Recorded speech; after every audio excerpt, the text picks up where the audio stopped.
Snow is too deep, right, brother? ইতিহাস গড়েছিলেন পাহাড়ে, আর সেই পাহাড়েই থেমে গেল তাঁর ইতিহাস।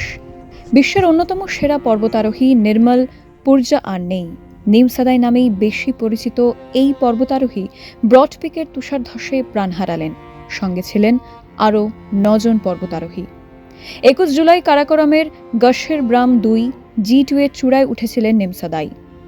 8000 মিটারের বেশি উচ্চতা শৃঙ্গে এটা ছিল তাঁর 57তম সফল আরোহণ। এরপর লক্ষ্য ছিল ব্রড পিক, 8051 মিটার উচ্চতার বিশ্বের দ্বাদশ সর্বোচ্চ শৃঙ্গ। 30 জুলাই ব্রড পিকে ভয়াবহ তুষারধস। মুহূর্তের মধ্যে যোগাযোগ বিচ্ছিন্ন হয়ে যায় অভিযাত্রী দলের সঙ্গে। 2 দিন ধরে খোঁজাখুঁজির পর নিশ্চিত হয় মৃত্যুর খবর।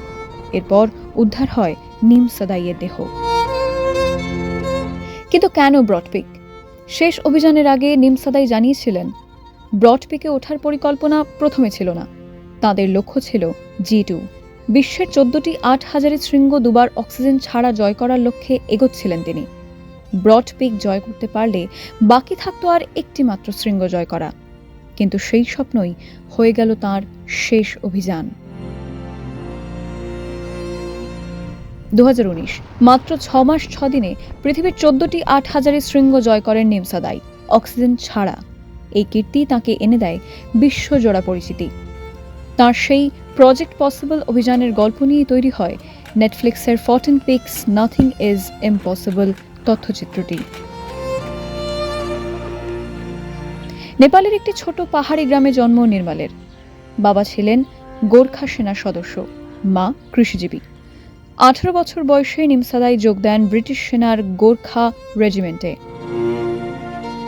পরে ব্রিটেনের এলিট স্পেশাল ফোর্সেসে দায়িত্ব পালন করেন। 2012 থেকে পাহাড়ি হয়ে ওঠে তাঁর ঠিকানা। এভারেস্ট, K2 সহ একের পর এক 8000 শৃঙ্গ জয় করতে থাকেন। 2021-এ নেপালের যে অভিযাত্রী দলটি প্রথম শীতকালে K2 জয় করে, সেই দলে তিনিও ছিলেন। শুধু শৃঙ্গ জয় নয়, বিপদে পড়া পর্বতারোহীদের উদ্ধারের ক্ষেত্রেও সদা প্রস্তুত থেকেছেন নিমসাদাই। 2018 সালে ব্রিটেনের রানী দ্বিতীয় এলিজাবেথের থেকে বিশেষ স্বীকৃতিও পেয়েছিলেন তিনি। খ্যাতির পাশাপাশি জড়িয়েছেন বিতর্কেও। 2024 সালে নিউ ইয়র্ক টাইমসের একটি প্রতিবেদনে নিমসাদাইয়ের বিরুদ্ধে 2 মহিলার করা যৌন নিগ্রহের অভিযোগ প্রকাশিত হয়। তবে আইনজীবীর মাধ্যমে সমস্ত অভিযোগ অস্বীকার করেন তিনি।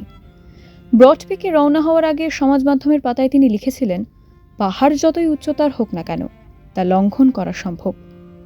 ব্রড পিকের অভিযান বা সামিট সফল হলে তা থেকে উপার্জিত সমস্ত টাকা তিনি নিমসাদাই ফাউন্ডেশনের কাজেও দিয়ে দেবেন বলে জানিয়েছিলেন শেষ পোস্টে। সেই সংস্থা বিশ্বজুড়ে বিভিন্ন অভিযানে পর্বতারোহীদের নিরাপত্তা, পর্বতারোহণ নিয়ে সতর্কতা, পরিবেশের সুরক্ষা এবং পর্বতারোহীদের পাওনা ও অধিকার নিয়ে কাজ করে। কিন্তু ব্রড পিকের ভয়ঙ্কর তুষারধস কেড়ে নিল নিমসাদাই ও আরও 9 অভিযাত্রীর প্রাণ। প্রথমবার হারলেন নিমসাদাই।